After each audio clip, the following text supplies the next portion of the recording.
Binubuhay Restaurant. Bilang bahagi ng 56th founding anniversary ng Recto Memorial National High School, ay inihahanda ng Recto High ang Mr. and Miss Foundation Day 2026 na kung saan hindi lang itong patimpalak na kagandahan, kundi labanan ng panilo at kumpiyansa.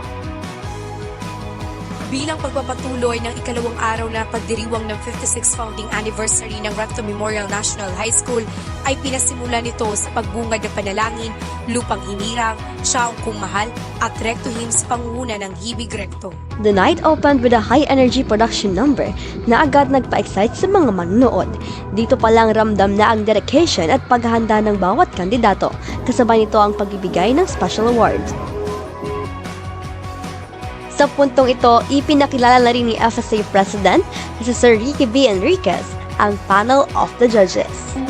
Gayun din, nagbigay ng mensahe ang SPTA President na si Sir Isagani Buol patungkol sa ikalawang araw ng pagdiriwang.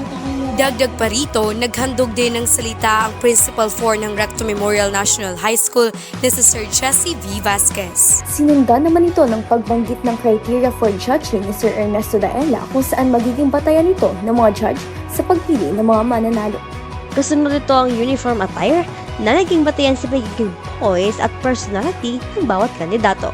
By just wearing their outfit, malinaw na karapat-dapat ang bawat isa sa mga awards na matatanggap nila. Samantala, nagbigay naman ng mensahe si Consejero Rex Bautista bilang kinatawan ni Mayor Vincent R.J. Mea.